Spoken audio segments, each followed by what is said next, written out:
Welcome to news అడ్డా. బినామీల గుప్పెట్లో మద్యం దుకాణాలు. రాష్ట్రంలోని మద్యం దుకాణాల నిర్వాహకులు నిబంధనలకు పాతరేస్తూ అక్రమాలకు అడ్డాగా మారారు. సిండికేట్లుగా అవతారమెత్తి ఇష్టారాజ్యంగా వ్యవహరిస్తున్నారు. లైసెన్స్ పొందిన దగ్గర నుంచి విక్రయాల వరకు ప్రతి దశలోనూ నిబంధనల్ని తుంగలో తొక్కుతున్నారు. లబ్ధిదారుల పేర్లను కేవలం దరఖాస్తులకే పరిమితం చేసి వెనుక నుంచి పెట్టుబడిదారులు చక్రం తిప్పుతున్నారు. ఆదాయ పన్ను శాఖ బినామీ నిషేధ యూనిట్ విభాగం అధికారులు 2-3 రోజులుగా రంగారెడ్డి, మేడ్చల్, హైదరాబాద్, మల్కాజ్గిరి, యాదాద్రి, భువనగిరి వంటి ప్రాంతాల్లోని వైన్ షాపులపై నిర్వహించిన సోదాల్లో బినామీల గుట్టురట్టయింది. దీనికి సంబంధించి బీపీఓ ఆధారాలు సేకరించింది. అంతేకాకుండా పలువురు మద్యం దుకాణాల నిర్వాహకులు తమ అసలు ఆదాయాన్ని తక్కువగా చూపిస్తూ ప్రభుత్వానికి చెల్లించాల్సిన పన్నులను భారీగా ఎగ్గొడుతున్నట్లు తేలింది. వాస్తవానికి రాష్ట్రంలో నిరుపేద వర్గాలకు ఆర్థిక సాధికారత కల్పించాలనే లక్ష్యంతో ప్రభుత్వం మద్యం దుకాణాల రిజర్వేషన్ పాలసీని ప్రవేశపెట్టింది. అయితే దీనిని మద్యం సిండికేట్లు తమ స్వార్థానికి వాడుకుంటున్నాయి. రాష్ట్ర వ్యాప్తంగా ఉన్న 2620 మద్యం దుకాణాల్లో అత్యధిక చోట్ల బినామీల హవా కొనసాగుతుంది. ముఖ్యంగా ఎస్సీ, ఎస్టీ, గౌడ సామాజిక వర్గాలకు రిజర్వ్ చేసిన 30% దుకాణాల్లో ఈ అక్రమాలు మరీ ఎక్కువగా ఉన్నాయి. రిజర్వ్ కోటాను సిండికేట్లు తమ గుప్పెట్లోకి తెచ్చుకోవడంతో అసలైన యజమానులు కేవలం నామమాత్రపు వ్యక్తులుగా మిగిలిపోతున్నారు. అసలైన లబ్ధిదారులను పక్కన పెట్టి సంపన్న వ్యాపారులు వారికి ఎంతో కొంత గుడ్ విల్ గా ఇచ్చేసి సిండికేట్లుగా చక్రం తిప్పుతున్నారు. ఎస్సీ, బీసీ కేటగిరీల కింద లైసెన్సులు పొందిన వారిలో అత్యధికులు ఆదాయపు పన్ను రిటర్నులు దాఖలు చేయడం లేదు. మల్కాజ్గిరిలో ఎస్సీ, బీసీ కేటగిరీ కింద ఉన్న 20 షాపుల్లో 10 మంది లైసెన్స్ దారులు ఐటీ ఫైలింగ్ చేయలేదు.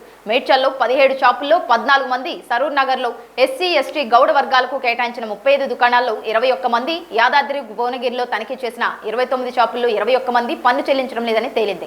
ఎటువంటి ఆదాయ వనరులు లేని వ్యక్తుల ఖాతాల నుంచి కోట్ల రూపాయలు డిపాజిట్లు చెల్లించడం, భారీ స్థాయి మద్యం స్టాక్ కొనుగోళ్లు చేయడం ఐటీ అధికారులను విస్మయానికి గురిచేసింది. చందానగర్ కు చెందిన చింతకింది సురేష్ కేసు ఈ అక్రమాలకు కీలక మలుపుగా మారింది.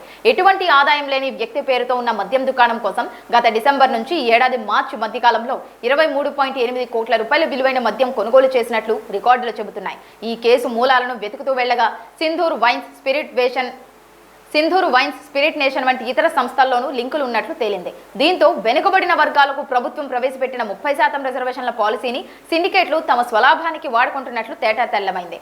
ఎక్సైజ్ పోలీస్ శాఖ అధికారులకు నెలవారీ మామూళ్లిచ్చి బినామీల దందాను నడిపిస్తున్నట్లు తెలుస్తోంది. మద్యం దుకాణాల్లో విక్రయాలు పారదర్శకంగా సాగాలంటే స్టాక్ రిజిస్టర్ల నిర్వహణ అత్యంత కీలకం. కానీ తాజా తనిఖీల్లో చాలా దుకాణాల్లో అసలు స్టాక్ రిజిస్టర్లే నిర్వహించడం లేదని తేలింది. నగదు లావాదేవీలకు సంబంధించి సరైన రికార్డులు లేకపోవడంతో పాటు అసలు ఐటీ ఫైలింగ్ కూడా చేయకుండా యజమానులు దర్జాగా వ్యాపారాలు కానిచేస్తున్నారు. కనీసం ఆయా దుకాణాల్లో ఎంతమంది పనిచేస్తున్నారు, వారి వివరాలు ఏంటి అనే నౌకర్నామా రిజిస్టర్లు కూడా లేకపోవడం గమనార్హం. నిఘా పెట్టిన ఐటీ విభాగం కేవలం 2-3 రోజులు నిర్వహించిన సోదాల్లోనే కళ్ళు బైర్లు కమ్మే అక్రమాలు బయటపడటంతో మరింత అప్రమత్తమైంది. ముఖ్యంగా పండుగలు, వారాంతాల్లో వచ్చే భారీ ఆదాయాన్ని రికార్డుల్లో చూపకుండా తక్కువ ఆదాయం చూపిస్తున్న వ్యాపారుల జాబితాను అధికారులు సిద్ధం చేశారు. డిజిటల్ పేమెంట్లను పక్కన పెట్టి కేవలం నగదు రూపంలో వచ్చే ఆదాయాన్ని చాలా తక్కువగా చూపిస్తూ ఐటీ అధికారులను బురిడీ కొట్టిస్తున్నట్లు తనిఖీల్లో వెల్లడైంది.